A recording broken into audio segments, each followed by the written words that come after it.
7月上旬了，蓝莓的收获季节到这个时候差不多就已经结束了，到了黑莓陆续成熟和收获的时候了。先来看一下这棵盆栽的黑莓，上面挂满了果实，红红的、黑黑的。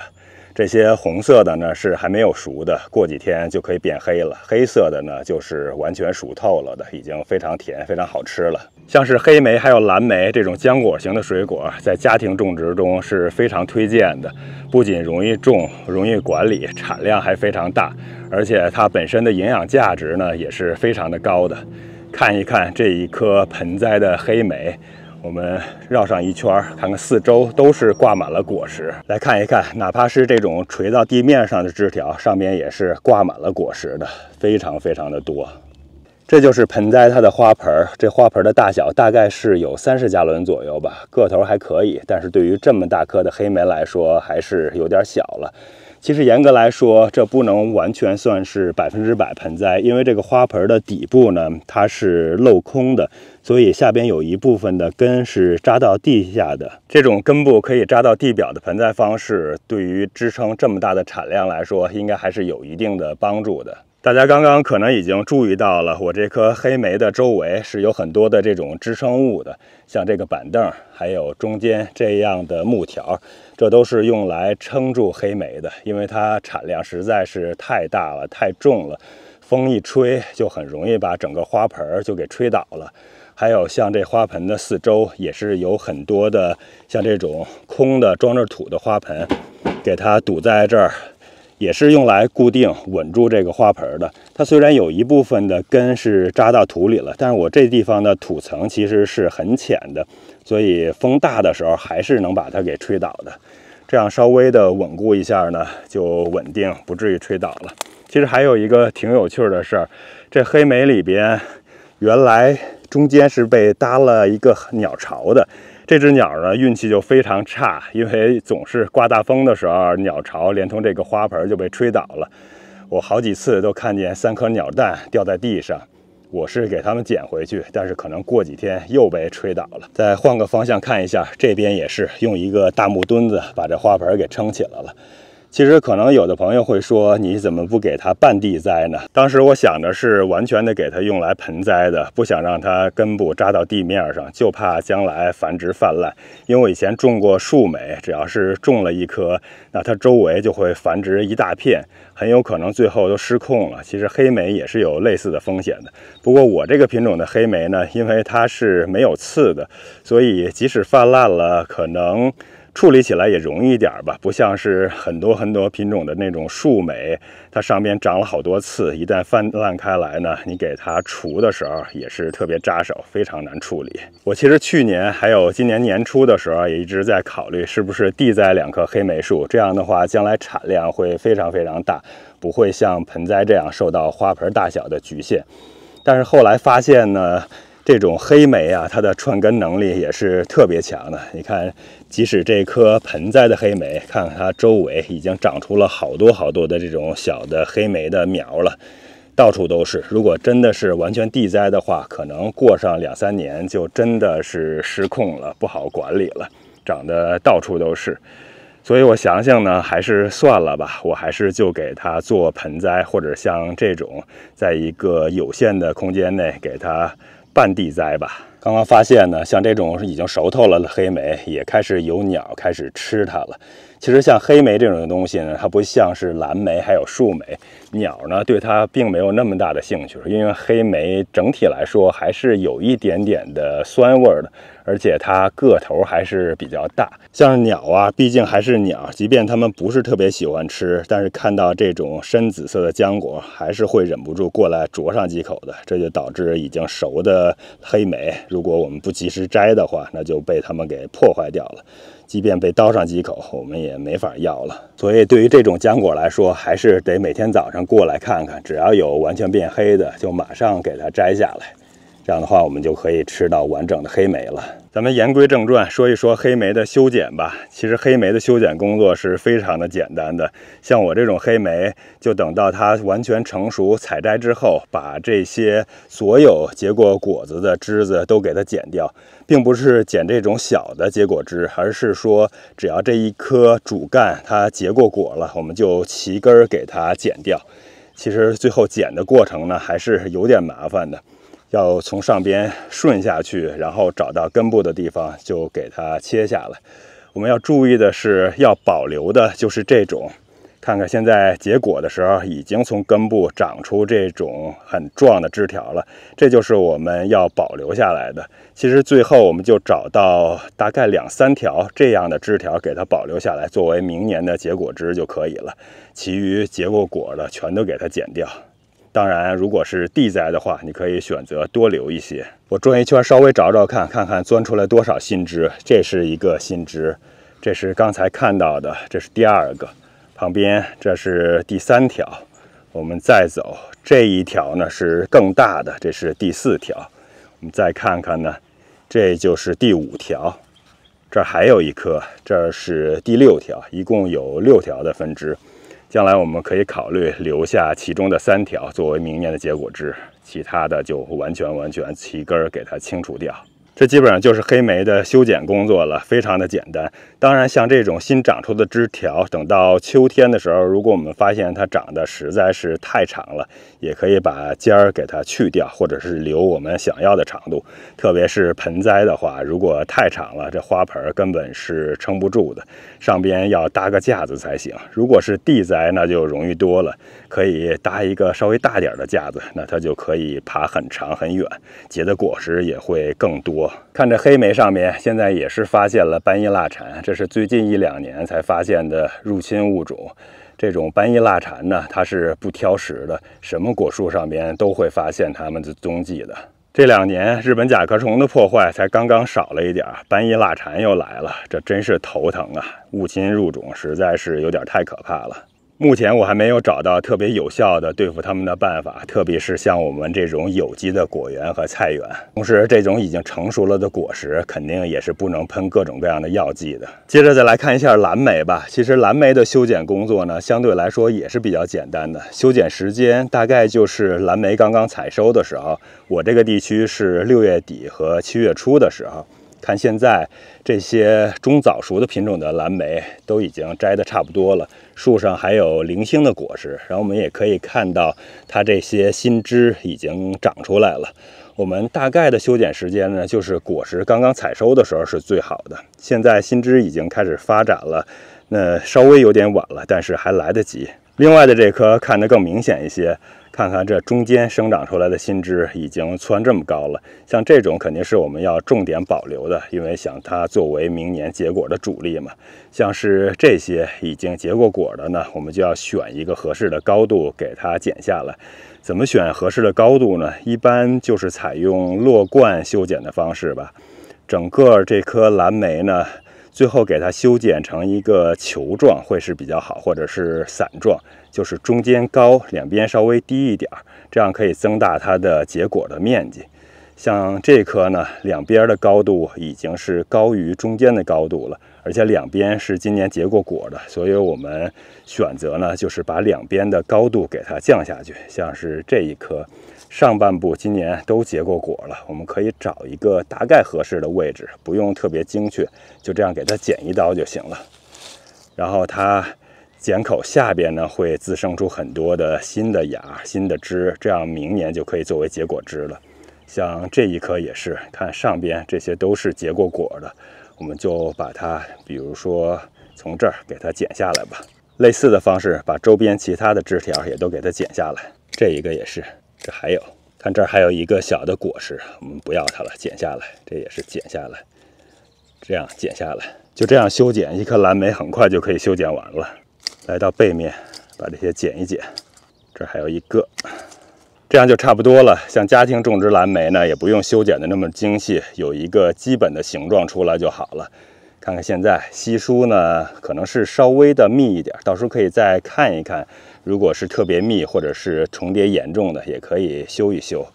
像我这棵呢就这样了。另外还有一个蓝莓种植久了，长得枝繁叶茂了之后呢，有一些老枝是要定期的给它更换的。比如说像这种已经长了很老的枝条，如果旁边的这一棵呢将来长大了，长得很粗壮了，我们就可以把这个给它齐根的地方剪掉，就不要它了。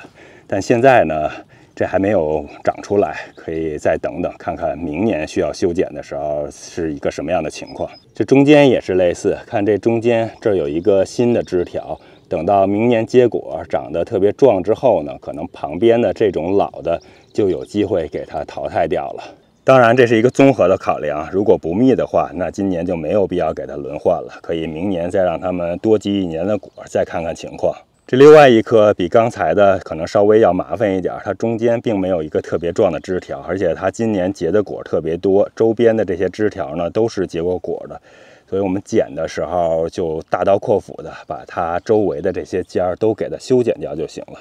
像这种，有时候也不必要特别的精细，大概想一个高度，然后给它截断就行了。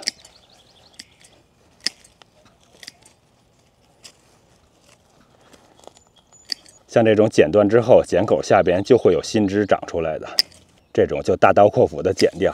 像这个已经发现有一些新枝了，我们可以从新枝的上边给它剪下来，这儿再剪一剪，这再修一修。这种小的结过果的小枝给它直接修掉。这些呢，我们可以从这儿剪一下，这再修一修。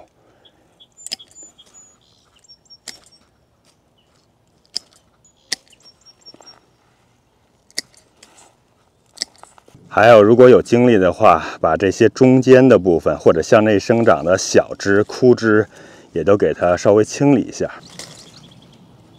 像这种就是非常典型的背上生长的小枝，而且已经枯了，我们就剪下来不要了。这中间的地方，这种也是给它剪下来。其实我们的原则就是最好能刺激这样的小枝，让它长出来、长大，而且多发侧枝。天气实在是太热了，最近都是34到36度啊，机器都因为过热关机了。我也坐下来稍微休息一会儿，吃一点黑莓和蓝莓。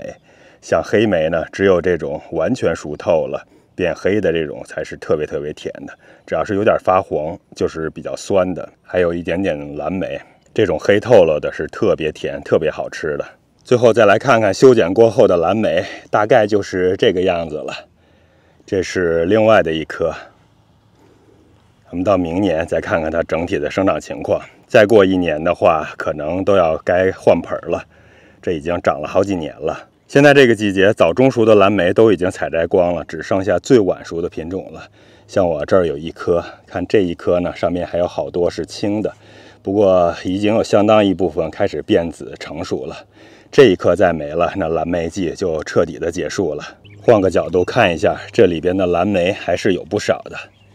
看这条枝上面全是蓝莓，该到无花果树了。每年这个时候培养成灌木型的无花果都会长出好多的枝来。当然我们在北方让它长成树是非常不容易的，每年冬天几乎都被冻死。像我这棵无花果呢，其实冬天的时候我已经给它做了一定的保护，所以今年可以看到像这种枝子，它不是从地底下直接生出来的，而是从枝叶的半途，看看，就是从这个地方，我选5、6条粗壮的枝子给它留下来。比如说这些无花果已经结出来，长得个儿比较大的，然后剩下的就都给它清理掉了。先从最弱小的枝子捡起，这种枝条几乎都倒在地上了，把它剪掉，不要了。这种干了的枝子顺手也给剪掉。这根部长出了一条一直向上的，这儿还有一个小果。但是太密了，不要它，剪掉。把这些中间密密麻麻的全都给它剪掉。这一条呢，虽然是长得很大了，但是在这里显得太密了，我也给它连根儿去掉了。然后留下的是这一条，看看上面已经结了不少的果实了。这些，我再把这些小枝稍微的修剪，给去掉一部分。朝这个方向的枝子，这就快剪光了。这儿还有这种枝子和这些保留的交叉的，也给它去掉。再看看这边，把这条给去掉。整体再看一下呢，虽然已经稀疏很多了，但是这个方向感觉还是有点密。这条枝子不要，给它去掉了。换上电动剪刀，把这稍微粗一点的从这儿截掉。下边的小枝再稍微打一打。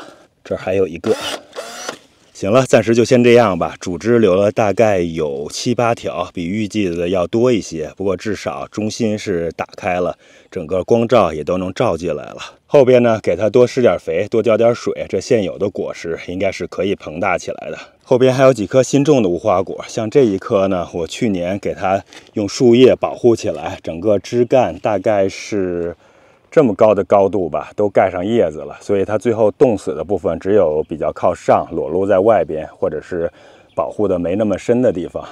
我等下把它从这儿剪掉，剩下的就可以继续保留了。这棵树呢，我想重点培养起来，今年还是按正常的方式给它整个都保护起来，看看最后能不能把这棵无花果培养成一棵小树，而不是灌木。这棵当初在根部的时候也是滋生出来很多的小侧枝，我把其他的都打掉了，留了这样的2枝。看看现在已经有不少的果实长出来了，我就让这2条呢多结一点果，然后主要还是培养中心的主干。像是七区这种地方呢，在户外种无花果还是有点挑战的，动不动冬天如果不保护的话，整个地面的部分就完全冻死光了。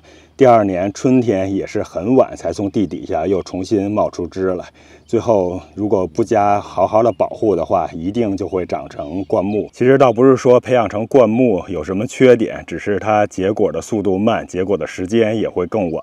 这棵是我今年春天才种下的无花果，种完之后遇到倒春寒，它整个的枝干就被冻死掉了。后边这一条呢是从根部又滋生出来的，其实现在长得也挺粗壮的了。无花果一个特点就是它从根部的地方土里边滋生出来的侧枝长得特别快，特别旺，很快就能长到它原来枝干的粗度，所以也不用特别担心上边的部分被冻死。我到时候就把这棵保持下来，然后让它木质化，冬天的时候再给保护一下，看看能不能把它培养成小树，至少的话让它能达到这么高的一个高度吧，保护起来呢也是容易一些。我今年种植的甜瓜和西瓜是比往年晚了很多，往年这个时候基本上甜瓜和西瓜都已经结瓜，都可以收获了，今年这个时候才刚刚的爬地。这些甜瓜我前一阵子才刚刚把它们的主蔓尖掐掉，留3条侧蔓让它们爬地。甜瓜的一个主要特点是它是侧蔓结瓜的，也就是子蔓和孙蔓结瓜，所以在它主蔓长到5、6片、6、7片或者是7、8片针叶的时候，我们把它主蔓的尖给掐掉，这样的话就留3条或者是4条侧蔓让它们结瓜就好了。我们家庭种植没有特别的讲究，如果图省事儿的话，就记住这一个点就可以了。如果大家对甜瓜、香瓜整枝整蔓的细节需要有更多了解的话，可以参看我以前做的视频。西瓜的结瓜特点是和甜瓜截然不同的，西瓜是主蔓、侧蔓都结瓜，主蔓的结瓜能力是很强的，所以我们整枝的一个主要特点就是留主蔓。一般情况下，如果图省事儿的话，我们家庭种植可以采取1条主蔓、2条侧蔓的整蔓方式。我以前也详细介绍过西瓜的3蔓整枝法，大家有兴趣的话可以参看我以前的视频，这里就不再做过多的介绍了。我这批西瓜种植的时间是比较晚的，是用种子直接种植的，现在才刚刚看到小瓜。这批小瓜等到它长大，大概要30天左右的时间，也就是我们还要等1个月左右才能吃到第1个西瓜。刚刚又仔细的看了一下，还是有一些个头比较大的瓜的，像这个已经膨大起来了，远处还有一个比刚才的小瓜还是要大的，所以用不了1个月，很快就可以吃上瓜了。再找找看还有没有。这个地方又找到了一个膨大起来的瓜，像这种大小的瓜大概是3周多吧，应该就可以吃了。我这片种瓜的地方现在虽然是已经铺设了滴灌的管子，但是目前还没有通水，所以一直都是在用手动的方式给这些瓜浇水，还是有点累的。我得尽快找时间把滴灌给它修好接通，这样的话就可以省不少的时间了。这菜园里边用来自动化的基础设施，用的时间长了就老化了，很容易就坏掉了。一旦坏掉，再给它们修起来，还是要花一点点时间的。现在天气太热了，没有滴灌，这种小的甜瓜苗土壤很快就干旱掉了。